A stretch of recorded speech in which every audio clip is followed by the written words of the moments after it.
বিরোধী দল বিশেষ করে বিজেপিরা সিঙ্গুরের মাটিতে দাঁড়িয়ে যেভাবে মিথ্যাচার করছে, সরকারের যে দুর্নীতি, চূড়ান্ততম যে দুর্নীতি আছে কেন্দ্রীয় সরকার প্রতিটা দপ্তরের মধ্যে, এত দুর্নীতি আগে ভারতবর্ষে কোনো কেন্দ্রীয় সরকারের মধ্যে ছিল না। এবং এই যদি কথা বলেছেন এই কারণে, যদি ক্ষমতায় আসি, এই যদিটা বাস্তবে রুখতে দেবেন না, কারণ বাংলার মানুষ বিজেপিকে গ্রহণ করবে না। এরা বাংলা বিরোধী, বাংলার মানুষ এটা বুঝে গেছে। এরা ধর্মনিরপেক্ষতা বিরোধী, এরা সমাজ বিরোধী, এরা হিন্দু মুসলমান বিভিন্ন ধর্ম সম্প্রদায়ের মধ্যে যে সম্প্রীতি মেলবন্ধন আছে সেটা ভাঙতে চায়। বাংলার মানুষ বুঝে গেছে এটা বাংলা বিরোধী, তাই বাংলায় ফিরে আসার কোনো সম্ভাবনা নেই। এবং মমতা বন্দ্যোপাধ্যায়ের নেতৃত্বে যে সরকার চলছে, যেভাবে সার্বিক ডেভেলপমেন্ট মুখ্যমন্ত্রী করেছে, বাংলার মানুষ আগামী 26-এর নির্বাচনে আরো বেশি আসন, আরো বেশি সমর্থন দিয়ে তৃণমূল কংগ্রেসকে চতুর্থবারের মতো সরকারে বসে।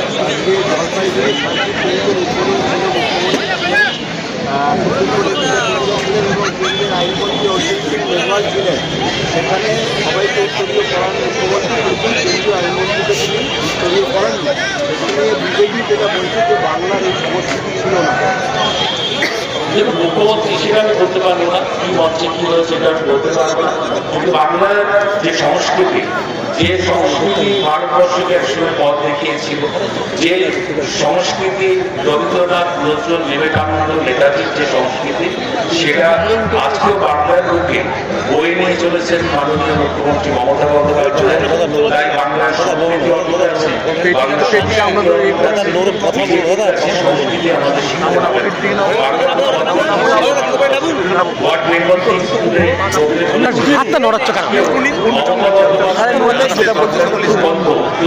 সারা ভারতবর্ষ পরপর নকল করছে, সেটাকে অনুসরণ করছে, আন্তর্জাতিক স্বীকৃতি পাচ্ছে, অন্যান্য রাজ্যরা সেটাকে অনুসরণ করছে, বাংলা তো বল দেয়।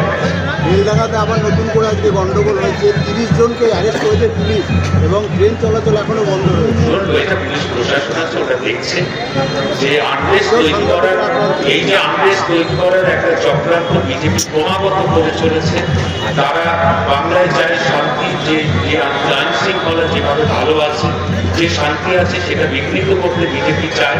তারা প্রচুর পরিমাণে অর্থ ব্যবহার করছে এবং বিভিন্ন ক্ষেত্রে ক্রিমিনালদের অর্থ দিচ্ছে, যাতে কোথাও না কোথাও একটা আনরেস্ট তৈরি করে দেওয়া যায়, একটা গন্ডগোল তৈরি করে যায়। পুলিশ প্রশাসন আছে, তদন্ত চলছে, ওটা ধরা পড়ে যাবে কারা এর পেছনে আছে।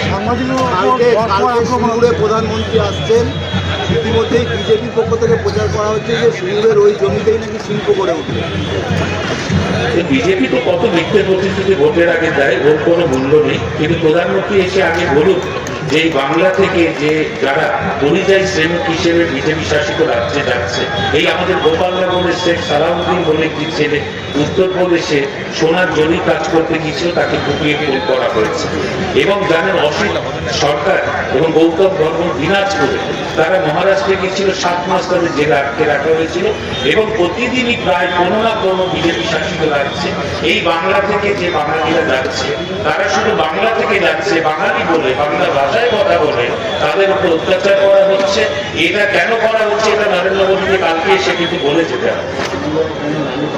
আর আরেকটা হচ্ছে যে এই যে সিঙ্গুরে যে আন্দোলন আমাদের ছিল, আমরা বলেছি যে আমরা শিল্পের বিরোধী ছিলাম না, আমরা শুধু অনিচ্ছুক চাষিদের থেকে জোর করে জমিটা নেওয়া যাবে না, সেই 400-450 একরের জমি বাকিটা আপনি শিল্প করুন, আমাদের কোনো আপত্তি ছিল না।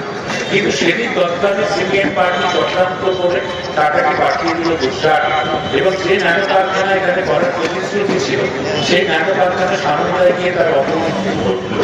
এটা কেন ঘটলো? তখন তো এই নরেন্দ্র মোদীরাই ছিলেন, তার জবাবটা একটু দিয়ে যাবে।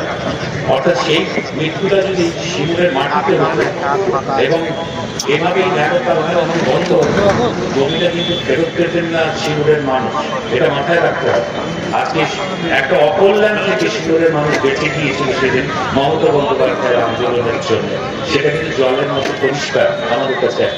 বিরোধী দল বিশেষ করে বিজেপিরা সিঙ্গুরের মাটিতে দাঁড়িয়ে যেভাবে মিথ্যাচার করছে, তাতে আগামী বিধানসভা নির্বাচনে সিঙ্গুরের মানুষ বিজেপিকে দূরে ছেড়ে দেবে এবং সারা রাজ্য থেকে বিজেপিকে ছুঁড়ে ফেলে দেবে।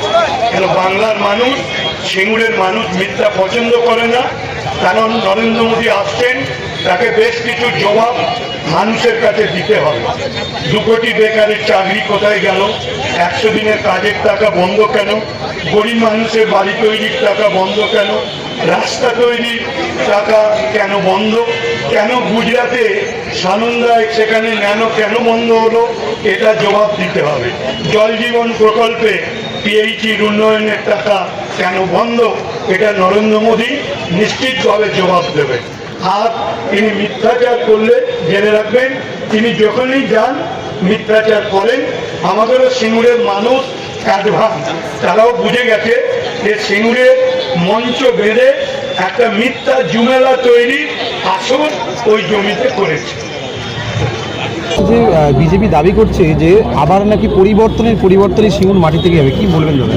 এসব অনেক কথা বলা যায়, কথার পিঠে কত রহস্য রোমাঞ্চ সিরিজ তৈরি করা যায়, লেখা যায়, ওই এক এডিশনেই শেষ হয়ে যাচ্ছে।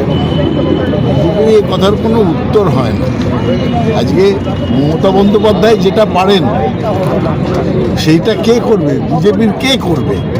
কারোর সঙ্গে তো কারোর সদ্ভাব নেই। সমীর ভট্টাচার্যের কমিটি করতে, রাজ্য কমিটি করতে 6 মাস টাইম লেগে গেল, কারণ শুভেন্দু হতে দিচ্ছিল না। আবার যে কমিটি করলেন তাতে শুভেন্দুর কোনো লোককে রাখলেন না। এই তো চলছে বিজেপির মধ্যে অবস্থা। দিলীপ ঘোষকে নেওয়া হলো, আবার আজকের মিটিংয়ে ডাকা হলো না। এই যে সার্বিক পরিস্থিতি, সেখানে মমতা বন্দ্যোপাধ্যায়ের যে উচ্চতার নেতৃত্ব, যার উচ্চতার নেত্রী, তার 10 ভাগের 1 ভাগের একজন নেতা দেখা কে? গদ্দার অধিকারী, যাকে বাংলা চিরকাল মনে করবে ভবিষ্যতের জন্যেও, যে মির্জা